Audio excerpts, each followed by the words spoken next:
This episode is brought to you by Netflix. Becoming the most valuable sports franchise in the world doesn't happen without risk. A man who's willing to bet it all, and the players ready to make their own luck.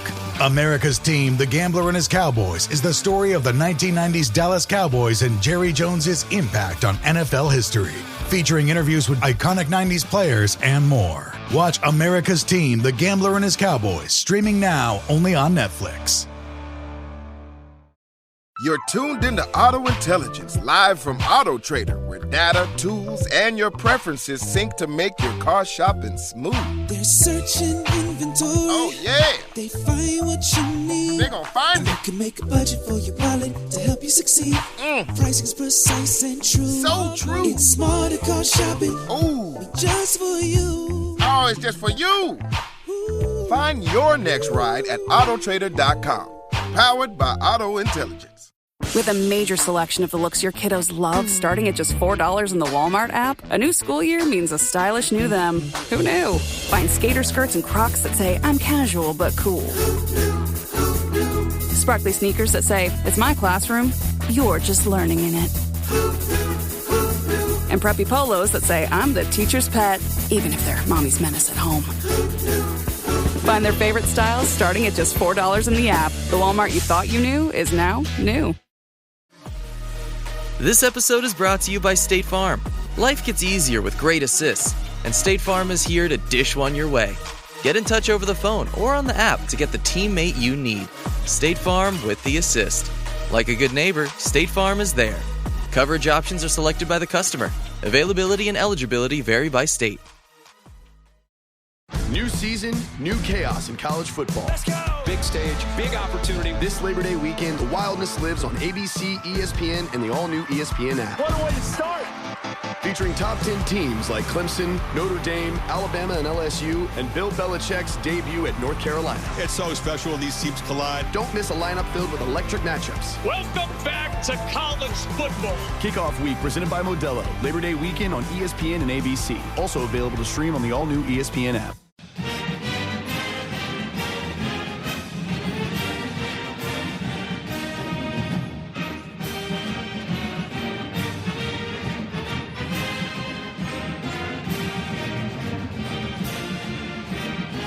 All right, Duke fans, episode 745 of the Duke Basketball Roundup. This is going to be one to sit back and listen to and then maybe listen to again.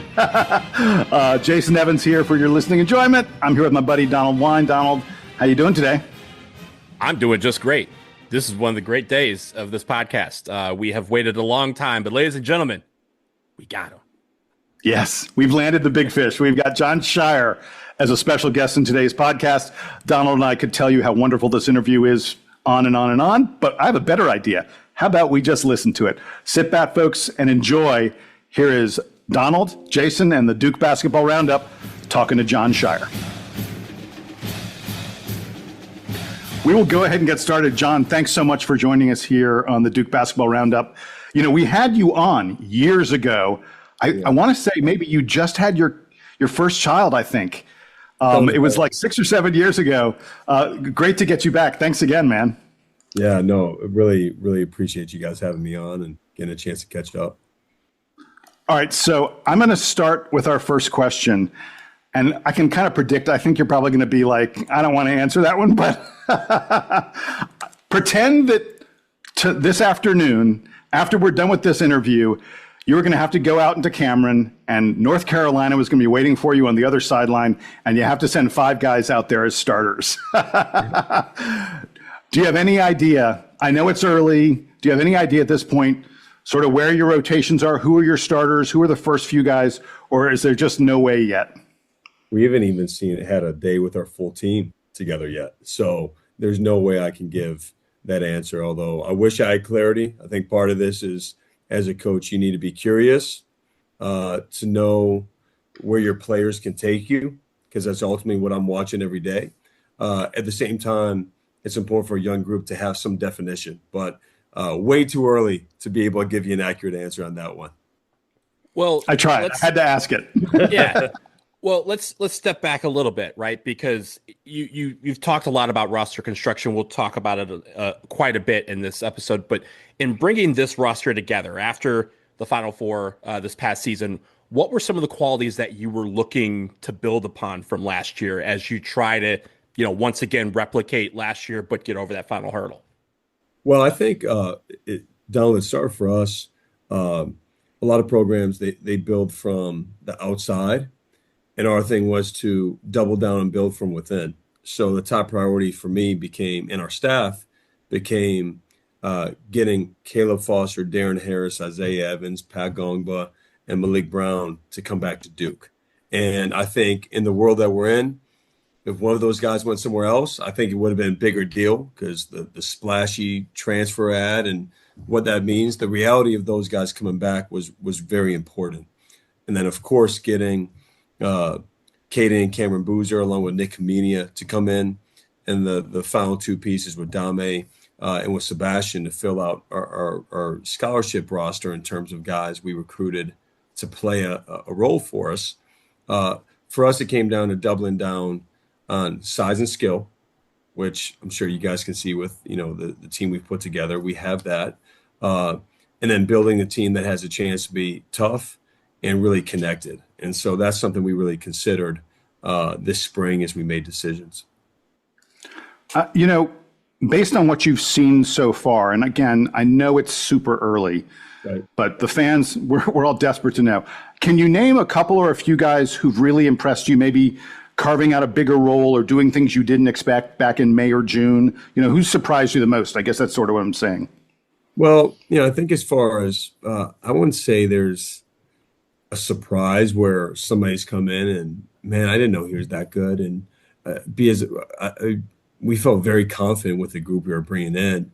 Dame, I didn't get a chance to watch Dame a lot through the season. And so you're building that relationship from afar. Dame has incredible talent, he's got great talent.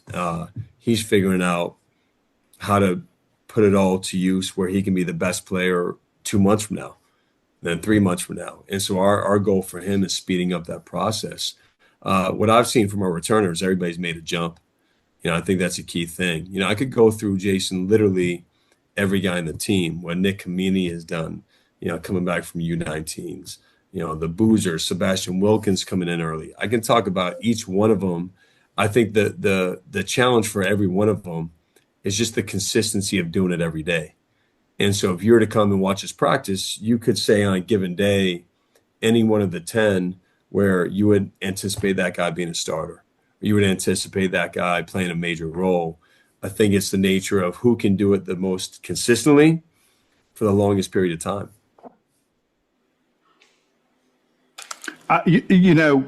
Last year's team was tenacious, menacing on defense. They had incredibly fluid passing and connectivity, like as good as I've seen from any Duke squad. Their ability to get a quality shot, it was just stunning. What do you think will be the hallmarks of this year's team, this coming season? I know, you'd love to replicate what you had with a team that was historically great in the advanced metrics and the such. Obviously, that's not possible. So where do you think the strengths will be for this year's team?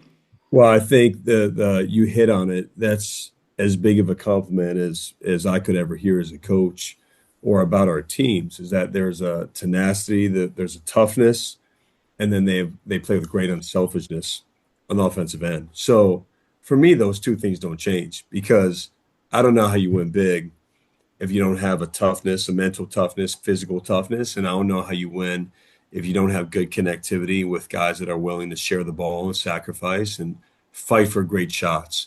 So those two things aren't changing. I think what changes is how you manufacture those shots. That has to change. So different personnel, different roles, different ways. I think that's the challenge that I have and we have as a team over the next couple of months.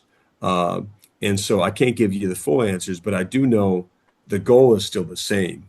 How we get there, I think, looks different. And so that's where we're at right now. Hey, real quick follow-up on that. Last year, your point guard, Sion James, wasn't the main initiator of the offense. Do you think you'll have a situation sort of like that this year? Some people have talked about, perhaps running the offense through Cameron Boozer the same way you did through Cooper Flagg. Is that a possibility, you think? Well, I think you know what Cam is really like a point forward. I mean, he thinks in that way, and we're fortunate to have guys that are have size. Nick is the same way, where they can create shots for us in a different way than just one guy bringing the ball up. And plus, that's not the way the game is played anymore. I think as you look at the NBA and our guys wanting to be in that world in a short period of time, it's versatility, it's multiple ball handlers, it's playing without the ball, playing with great ball movement, great body movement, and then having the versatility where you have just because we're not calling Cam's not our 4, not our 5, not our 3. Like he's really a guard in a big guy's body. I think we have to use that to our advantage, and he's got to use that. And so yeah, I expect multiple guys initiating. Well, no, and look, Caden and Caleb, I mean, they can hold down that position, what they're doing, and how they can make others better as well. As you continue to gel with this team, and I know you as the coaching staff have to do the same as much as the players within themselves, but as you continue through the summer into the fall, are there things or qualities about this team that you think need to improve, or you may be missing a little bit from last year? What kind of things are you looking to work on as this team enters the full fall practice? Well, overall, this team, this is the ugly part of the year for our team. And what I mean by that is, if you watch us play the beginning of last season, and again, I wish you didn't have to go through it, but I think to get to a point where you're playing beautiful connected basketball, there needs, and where it's somewhat random, meaning we're teaching concepts every day, but in order to be the best you can be, I don't think coming down and calling a play every time, from a scouting perspective, from our players being able to follow their instincts, is the optimal way to play. So for us, we're sorting through a lot of mistakes right now and letting our players work through that. The main mistake you see is not valuing the ball, and so that's look, Jason, you mentioned last year's team how efficient we were. It's because we got shots at the rim. We didn't give the team the ball to go the other way. And so we have to work on that where we're taking care of the ball and then fighting for great shots. But I think that's really the last year's team was in that same position this time as well. I think that's a natural process we're going to have to go through each season to ultimately get to where we want to go. We've been excited about this team, but I think a lot of people are just as excited, maybe more, about the non-conference schedule. I know the full one was released the other day, but we've had some bits and pieces, and you have tough tests from the start of preseason all the way to when you come see me in DC to face Michigan in February and beyond. And that's not counting the ACC portion of the schedule. Besides getting those consistent tests, what were you seeking in creating this schedule? I mean, I know a lot of people know that you don't like to duck any smoke, but this is a lot of smoke that you're setting up for your team. How do you, what were you thinking and thinking in looking at this tough schedule? Well, ultimately, I think you have to step back and think about what's the goal, right? And look, do I want us to win every game? Yes. There's not a game that I go into where I'm thinking about us losing. That's not what this program is about. As you guys know, that's not how I'm wired. But to get to where we want to go, I feel it's in our best interest, our players' best interest, to be as tested as best as we possibly can be. Let's throw them in the fire. Let's throw us in the fire. I'm in it with them, by the way. Let's see what we're made out of. Let's expose our flaws. Let's attack it like crazy throughout the whole season. While in the meantime, knowing you have to win games to earn the right to be in the NCAA tournament. You have to win games to be seated at a certain place. And then the last two things that crossed my mind, Donald, one, or two, I should say, that was the first thing, but two, we've been penalized with quad one opportunities. And, that's just the nature of it. And that's part of how, look, we're 31, we're 31-3 at the end of the season, right? At the end of the ACC tournament. One of the best records that we've had in our program's history at that point. Easily, we lose one game and we're 30-4. there's a good argument some people would have had us as a 2 seed. I'm telling whether that's right or not. I'm just telling that's the world we're in. And so you want cracks, you want as many at bats as possible. I think our league is going to be significantly better in terms of the quality in quad 1, quad 2 games. I think what our, the coaches in our league, the investment, I think we're going to see that as well. But that's another thing. And then the last piece, our players came here to play in those games. They did. And I believe our fans want to see us in those games. The thing that I would ask about, our fan base, and, you guys have such a big following, to those that are listening, is to trust the process of the course of the season, where it goes. So you want us to play those games great. That comes with a greater risk of what can happen. I think we're ready for it, and we're not going there just with any excuses of a loss, or that's not how we operate. But let's also keep the big picture in mind of where we're trying to go. We have to expose and be put in positions that really test us. So I'm excited. There's going to be some big-time environments. Obviously, we're playing on the road a couple times in the non-conference, the neutral site games, which is where you want to be playing in March. So I'm fired up. I'm sure I'll look back at a moment and think, John, what the heck were you doing, man? The schedule. But I'm going to play this part of the podcast to remind myself of why we scheduled these games when we're going through it. There you go. That's what we're there for. Hey, we're going to transition a bit from this year's team to some coaching philosophy kind of things. A couple years ago, you did an interview where you were talking about roster construction, and you mentioned that you wanted to mainly focus on getting older, second and third year players, and sprinkle that in with some one and dones and maybe a transfer or two. Any update? Is that still the goal? Or is it every year you got to reevaluate everything from the ground up because this NIL portal stuff changes on a dime every couple weeks? I think Jason, to still be adaptable and flexible, because I'm just telling you, you guys have seen it. You guys have a good feel for this. I mean, look, the goalposts continue to move in terms of what the rules are, what you can and can't do. Do you want experience? Yes. Do you want talent? Yes. But sometimes you can't have both. And so, and again, when I'm saying talent, I'm saying the right talent, like the talent that, for us, that's been really successful here. So I think in a perfect world, did I expect us to have 5 freshmen? No. At the end of the day, felt like the character and the talent of those guys outweighed just getting a potential transfer. And our transfers this year really are returning players. Look, a year in our program to me carries way more weight than a couple of years somewhere else. And that's what those 5 guys that I mentioned have. And so I love the continuity.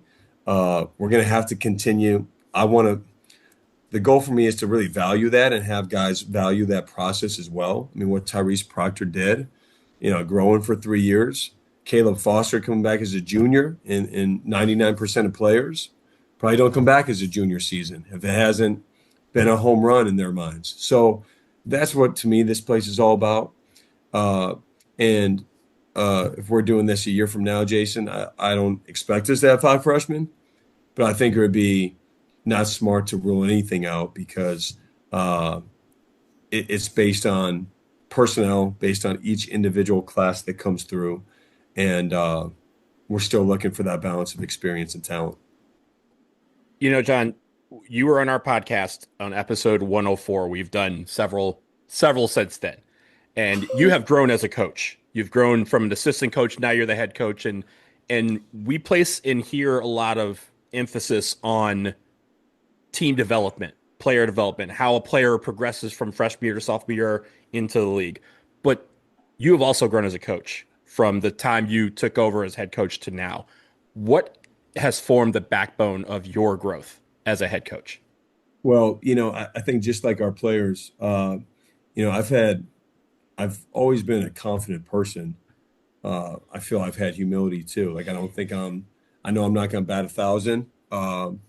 And so I think what comes with having such a high standard, or just wanting to be perfect, it comes especially my first couple of years, when you make a decision or something happens where it doesn't go exactly the way you had hoped, where you beat yourself up and you can't move past it. And that's I think the balance of being a competitor and being able to be a competitor that also is secure, that knowing there's not a executive coach in the world that literally bats 1,000 with everything they do. So I think that ability, first of all, I think my percentage you want it to continue to get higher, right? Like if your percentage starting off is 800, or if it's 750, whatever the heck it is, better than an average MLB hitter these days. I'm looking at these batting averages, and everybody's in the 200s now. Anyway, I'm going off on a tangent, but I think that ability, and then Donald, I think this is a key thing. As a young coach, you want to learn from everybody. Obviously, learn the most by far from Coach K, but there's different ways to skin a cat. There's different ways to be successful. Really finding what you believe in and sticking to it. Sometimes when you try to be all things to all people, you end up being nothing. And I think what I found the end of my first year, started to find some beliefs and things that I really felt like applied for that year's team and for me as a coach. And I feel I've gone more and more comfortable with that, while also being able to adapt and being able to grow. But there's some certain foundations that I feel as a coach that I have that I believe in, and we're going to continue to do. All right. Well, I got a follow related to that. The really great coaches, a lot of them get known for certain. I mean, look, Coach K was known for the pressure man-to-man defense, freestyle motion offense. They're guys who get known for using a deep bench, Leonard Hamilton. They're guys who get known for fast pace or slow pace. Shout out to Tony Bennett there. What style of play? What if 15, 20 years down the line, what are we going to know Jon Scheyer for? Or is it his adaptability? One, I hope winning. Still, I mean, those that coaches, works.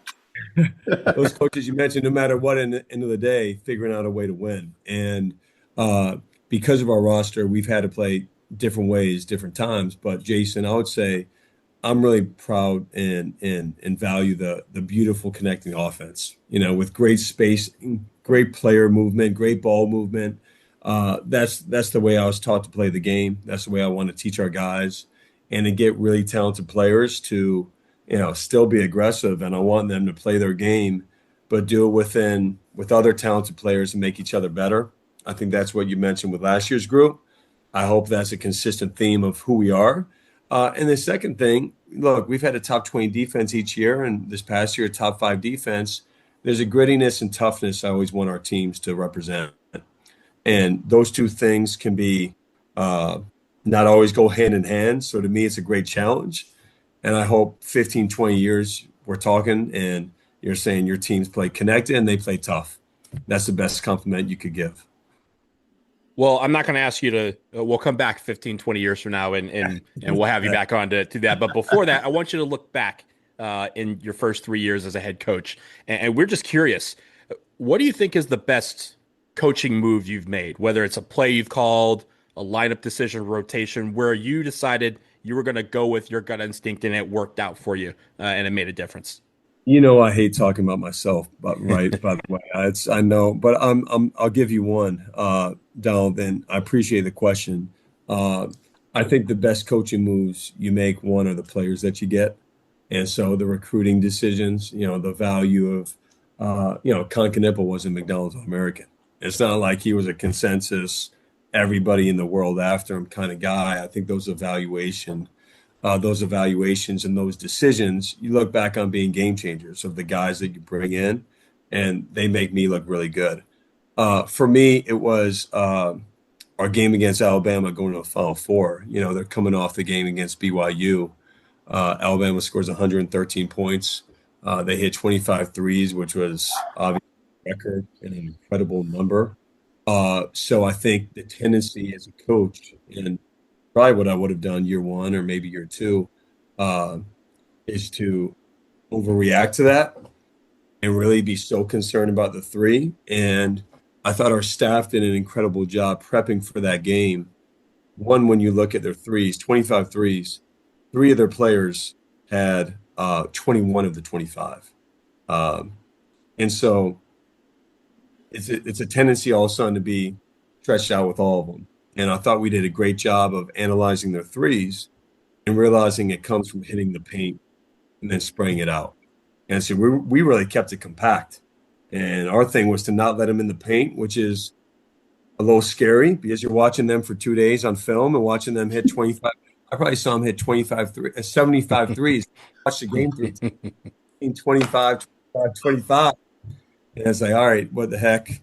What the heck here? But we felt pretty confident, very confident, that keeping them out of the paint was going to be the key. And I thought our players did an incredible job talking, switching, guarding the ball, and doing their work to prevent them from getting in the paint. Jon, I know we're very, very short on time. I'm going to do something. I said at the beginning I was going to ask you something you weren't going to like. I'm going to do it again. I want to play word association with you. I'm going to name a player. I'm going to go through the entire roster and just give me one sentence, a couple words, great shooter, great out, whatever it may be. Just word association on each one of the guys in the team. We'll go youngest to oldest. So we start with Sebastian Wilkins. All right, you're going to really put me on the spot here. Sebastian, blossoming. That's what I'll say about him. He's blossoming, man. He's growing. He's going to be a really good player for us. I love it. All right, we're going to keep it moving fast. Dame Sarr. Bouncy, man. Bouncy. Yeah. That works. It can be 2 words, by the way. That's fine. Yeah, bouncy and high feel. Yeah, bouncy and high feel. Yeah. Nick Himenia. Active, I should say, with Dame too. Active. Tough and competitive. I love that. Caden Boozer. Cerebral and a gamer. Cameron Boozer. Does everything. 6'10" guard, does everything. I love it. Pat Gongba. Feel IQ, different. He's his guard skills. I'm giving you too many words. You said one word. No, this is great. Man, I love that you used IQ for Pat. I would not have thought that. That's awesome. Yeah, very smart. Yeah, really smart. Isaiah Evans. Yeah, growing. Obviously, amazing weapon. And what I've seen from him is I think he's going to show the rest of his complete game. So I could go on and on, but that's what I would say for Isaiah. Darren Harris. Darren, really confident. His shooting ability, of course, but I've seen the growth from a maturity standpoint. He's talking, he's competing. I love what Darren's done coming back and perseverance. I would say with Darren, for me, Darren's about perseverance. High school, college, he's got great stuff inside of him, man. I love that. Caleb Foster. Perseverance, vocal maturity, and strong. Yeah, I'll tell you, in the social media, you can really see the maturity and the leadership from him. I don't know if you've decided on captains, but I'll be shocked if Caleb isn't again. Malik Brown. One of a kind, man. Malik is ultimate teammate, selfless, and soon to be full go, healthy. He's getting close here. And you talk about, when I think about Malik, I think about him in the Houston game of having a dislocated shoulder and coming there and playing as physical, as tough as could be, and just the ultimate competitor gamer. I could go on and on. Dude, you did great on the word association. That was fun. Thanks, man. Thank you. I was trying. That was good. All right, so before we get you out of here, our last question that we have for you, we ask all the former players and coaches who come on this show for a great motivational story. And normally, you were on here before, it was about Coach K. Of course, recently, if you've had guys who have served under you, we've asked for a motivational story that sticks with them about you. But we want to ask you whether it's a motivational story or motivational moment that you've had as a coach or that you've had when you were under Coach K. One favorite that you have that can energize the fan base out here. Well, for me, I think there's just incredible lessons that I've learned as a coach from our players. And I want to share about Malik Brown. Jason, is where we left off with Malik. So he dislocates his shoulder for the second time last year against Georgia Tech. I don't think this story has ever been told to the fullest or at all. And, we knew at that time, when he was coming back, with a dislocated shoulder with what he had, there's a little bit of a risk. And unfortunately, he redislocated it. And so after that game, we're talking to him and the doctors are explaining, all right, look, you need surgery. And, this is sorry, but your season's ending. And Malik basically asked if there's any way he could play. And the doctors explained there's no way he could play without the risk of that happening again. And obviously the risk of the pain was real. I mean, Malik was in an incredible amount of pain, and he had never played in the NCAA tournament before, and no hesitation, no second guessing. He said, "I'm not leaving my teammates. I will do anything to be on the floor with them again, anything I can do." And so here he was, really 2.5 weeks go by. He was at 50%. I mean, he couldn't, and he made an immediate impact on our team winning. Particularly, we did not win, but in that Final Four game, I mean, he catapulted us, gave us amazing momentum. And I think that sacrifice, that toughness, you don't see very often. And I thought he wowed me with his character, his selflessness, and just how bad he wanted to be out there as a competitor. That gets me going every time I think about that. Well, I think we all appreciate his effort, his dedication, and I know what it means to want to sacrifice your own body for the team, and that is that's why he's so well loved by so many Duke fans. So we appreciate you sharing that story, and also I think I know you don't like this, but it's a testament to him wanting to go to bat for you too, and for the coaching staff and for the players and for the team. How tight that team was last year is something that will live with us for a very long time. Jon Scheyer, thank you so much for joining us. Welcome back to the show. You're welcome back anytime. We're looking forward to the season and watching you guys play. Thank you guys so much, Jason, Donald. Appreciate you guys.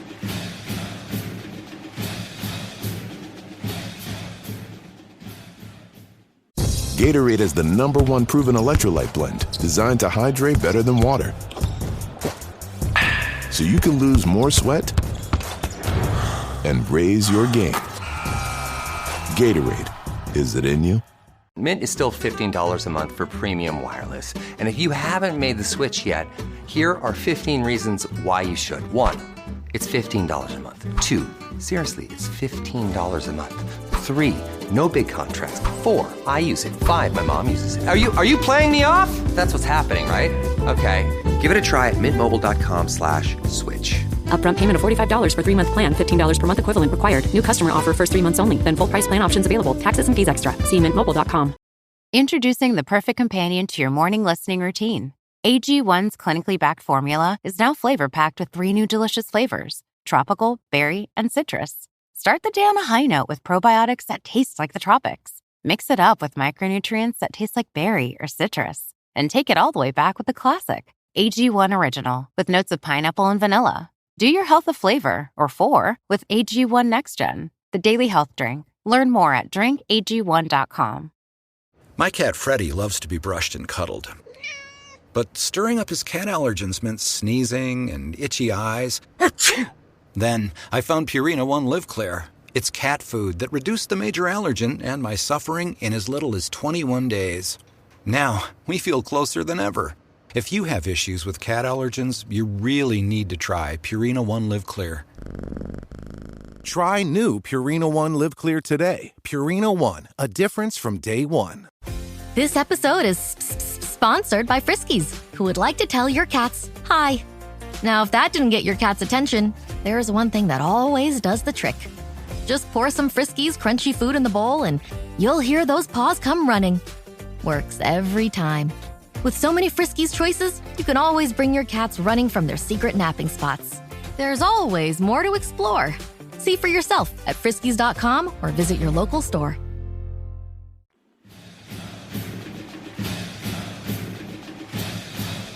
All right, back from the break, and I'm sure all of you enjoyed that interview almost as much as we did conducting it, Donald. Jon was just a great pleasure, very revealing, very candid. I will openly say that I didn't think he would go for my word association game, and he was all in on it. There were some of those that are just fabulous, where we really got, I think, some insight into what he thinks about these players on the team. Well, I mean, first off, we really appreciate Jon coming on. As I mentioned, it was episode 104 when he joined the show as an assistant coach. So if you want to go back and listen to Jon back then, after you listen to Jon now, you're free to do that. And we would love for you to do that. But Jason, I just kept throughout the interview thinking, if I was a player, I understand why all these players commit. He's captivating, and the competitive spirit shines through, and like you said, his team being motivated to sacrifice for each other. That last story by Malik Brown is one that we had heard some of that story, right, about him kind of fighting his way back, but not the backstory of them basically saying, nope, you're done, and he's like, no, I'm not. Like, my team still got basketball to play, I got basketball to play, and finding a way to get back for that, for the run down the stretch. He was instrumental for us throughout the entire year, and it was great to hear how, that the fact that he's so well loved is based on that fact that his teammates love the fact that he comes back from stuff like that. Yeah, and you and I are going to do a deep dive into this interview and some of the stuff we learned from it on a future episode, tomorrow, the next day. Depends on when you're listening to this now in terms of when we'll have that episode out. So we're going to have a lot more on that. But I did want to immediately say, I thought a lot of his answers were very telling from the standpoint of Jon being an adaptable kind of guy. And, we try to pin him down a couple times about coaching philosophies and things like that. And he wasn't having any of it, because he wants to be someone who's always thinking about the future, always thinking about changing, always thinking about what's coming next. And I think you got a good flavor of that in this interview. And I thought it was especially interesting when, we're talking about, what kind of team, his team building. And he was like, I don't know. I've got 5 freshmen this year. I don't know that I'll have 5 freshmen next year.